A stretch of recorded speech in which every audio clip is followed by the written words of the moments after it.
Marvel की eternals हाल ही में release हुई मार्वल की एक नई सुपर हीरो मूवी है जिसमें हमें 10 से ज्यादा सुपर हीरोज देखने को मिले। तो आज का जो वीडियो है वो किस टॉपिक पे होने वाला है ये तो आप थंबनेल देखकर समझ ही गए होंगे। तो आखिर क्या होगा अगर बेन टेंसन और इटर्नल्स की कभी फाइट होती है, इस फाइट का विनर आखिर कौन होगा, ये जानने के लिए आपको वीडियो एंड तक जरूर देखना है। और अगर ऐसी वीडियोस आप देखते रहना चाहते हैं तो इस चैनल को सब्सक्राइब कर दीजिए और वीडियो को लाइक और शेयर करना ना भूलें। तो चलिए शुरू करते हैं।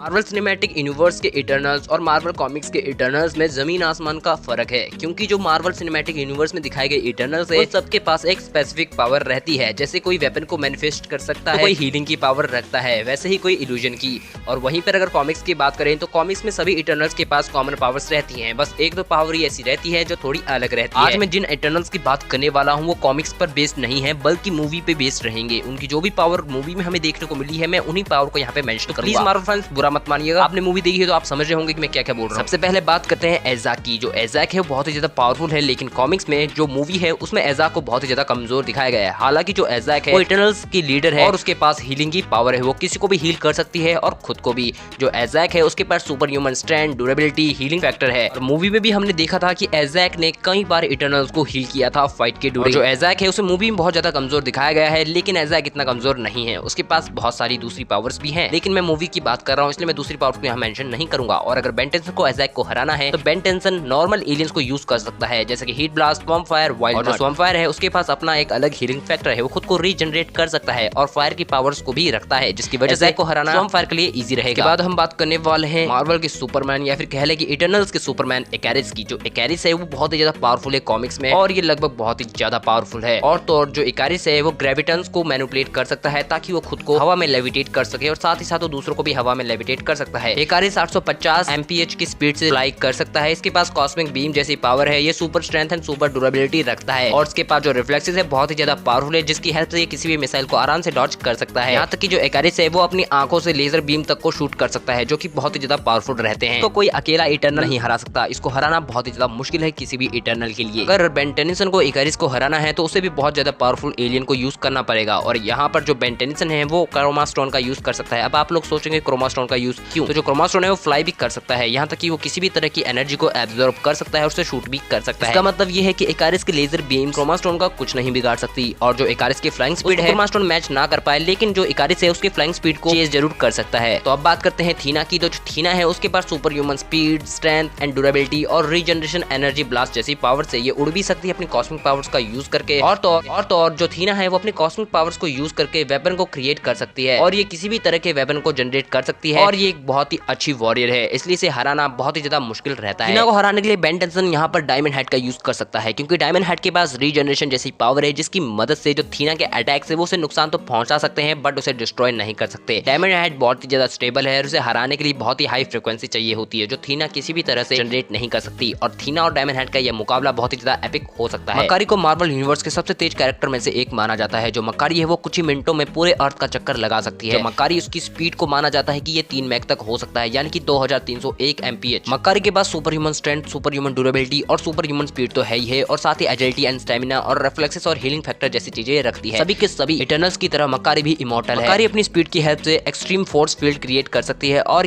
तो और शॉक वेव्स तक को जनरेट कर सकती है, जो सोनिक बूम तक क्रिएट कर सकती है। और आप लोग समझ गए होंगे कि मक्कारी आखिर कितनी ज्यादा फास्ट है। और अगर बेन टेंसन को मक्कारी को हराना है तो बेन टेंसन यहाँ पे ना फास्ट ट्रैक का यूज कर सकता है और ना ही एक्सेलरेट का, क्योंकि दोनों की स्पीड बिल्कुल कम है मक्कारी के मुकाबले। तो यहाँ पर जो बेन टेंसन है उसे जेट रे के लिए जाना होगा, और जो जेट रे है उसकी स्पीड 4500 एमपीएच है, यानी कि 5 मैक के बराबर। क्योंकि जेट रे के पास न्यूरोशॉक अटैक जैसी पावर भी है, तो उसके लिए मक्कारी को हराना ज्यादा मुश्किल नहीं होगा। सर्सी के पास बहुत ही ज्यादा एपिक लेवल की पावर से सर्सी के पास super human strength, durability, speed, agility, stamina, reflexes और हीलिंग फैक्टर जैसी पावर है। और जो इसकी मेन पावर है जो मुझे बहुत ही ज्यादा पसंद है वो है मैटर मैनिपुलेशन। जो सर्सी है वो किसी भी चीज यानी कि किसी भी मैटर को किसी दूसरे मैटर में चेंज कर सकती है, लाइक किसी भी सॉलिड को धूल में मिला सकती है या फिर गैस में बना सकती है। और सर्सी को हराने के लिए बेन के पास बहुत ही कम चांसेस है, उसे एलियन एक्स यूज करना पड़ सकता है, लेकिन हम एलियन एक्स को यूज नहीं करेंगे। यहाँ पर जो बेन टेंसन है वो टॉपिक का यूज कर सकता है, लेकिन यहाँ पे बहुत कम चांसेस है कि टॉपिक जीतेगा, क्योंकि जो सर्सी है वो मैटर को किसी भी चीज के फॉर्म में कन्वर्ट कर सकती है। यहाँ पे टॉपिक का फेस जब तक सर्सी नहीं देखती यहाँ पे पूरे चांसेस है सर्सी के जीतने। लेकिन अगर एक बार सर्सी ने टॉपिक का फेस देख लिया तो टॉपिक के जीतने का चांस। स्प्राइट के पास जैसी पावर से वो बहुत ही ज्यादा ऑसम पावर है। जो स्प्राइट है वो इल्यूजन के साथ खेलता है, जैसे मिस्टीरियो इल्यूजन के साथ खेलता है। जो स्प्राइट है वो इल्यूजन को ऐसे क्रिएट करता है कि आप बता नहीं सकते कि इल्यूजन है या फिर रियलिटी। जो स्प्राइट है वो किसी भी तरह की इल्यूजन्स को क्रिएट कर सकता है। स्प्राइट चाहे तो अपनी इल्यूजन की हेल्प से अपना शेप को शिफ्ट भी कर सकता है, इनविजिबल हो सकता है और अपने डुप्लीकेट भी क्रिएट कर सकता है। स्प्राइट जो है वो कॉस्मिक पावर्स को भी पजेस करता है, जिनकी हेल्प से वो अपने इल्यूजन्स को कास्ट कर पाता है। और अगर बेन टेंसन को स्प्राइट को हराना है तो उसको इल्यूजन से बचने के लिए उसे कोई एलियन यूज करना पड़ेगा। और यहाँ पे एको एक बेस्ट चॉइस है, क्योंकि एको के पास डुप्लीकेशन की पावर्स तो है ही साथ उसके पास बहुत ही हाई फ्रिक्वेंसी वाली साउंड है, जिसकी हेल्प से वो स्प्राइट को बहुत ही ज्यादा प्रॉब्लम दे सकता है। और हो सकता है कि स्प्राइट इतनी ज्यादा आवाज की वजह से फोकस ना कर पाए और अपने इल्यूजन्स को कास्ट ही ना कर पाए। किंगो भी बहुत ही ज्यादा ऑसम लेवल का कैरेक्टर है। किंगो के पास भी कॉस्मिक लेवल की पावर्स है और इसके पास सुपर ह्यूमन स्ट्रेंथ, ड्यूरेबिलिटी और स्पीड, एजिलिटी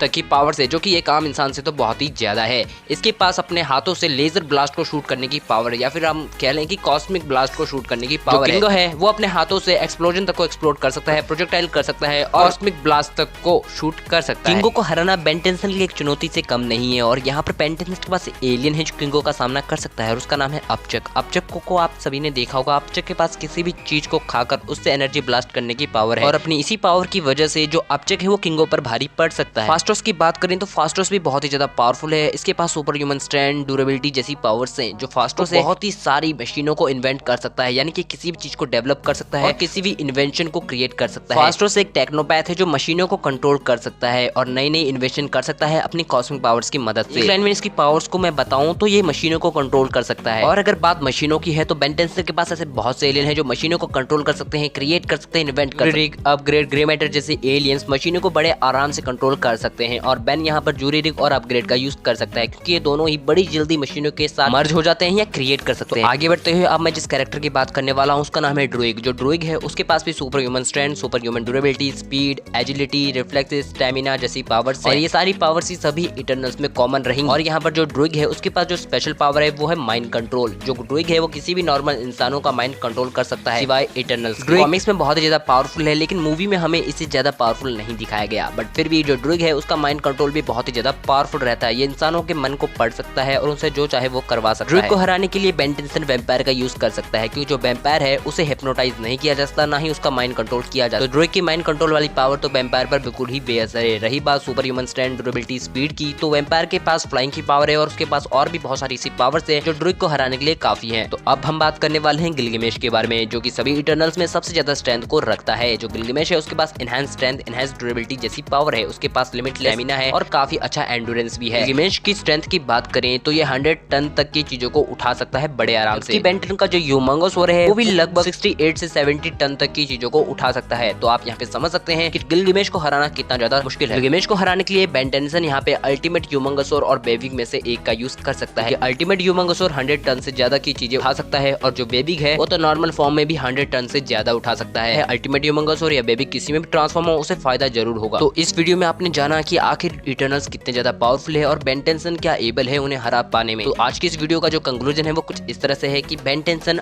8 मुकाबले या फिर मैं कह लूं 7 जनों को तो बड़े आराम से हरा सकता है। बाकियों को हराने के लिए बेन टेंसन को एलियन कर सकता है या फिर एटॉमिक्स तक जाना पड़ सकता है, बट फिर भी जो बेन टेंसन है वो इन सबको हरा सकता है। अगर आपको लगता है कि डिसीजन में कुछ गड़बड़ है तो आप कमेंट सेक्शन में अपनी राय दे सकते हैं, मैं आपकी राय को पिन कर दूंगा। वेल, आज की वीडियो में इतना ही। होप कि आप लोगों को अच्छा लगा होगा, मजा आया होगा। Thank you and have a nice day.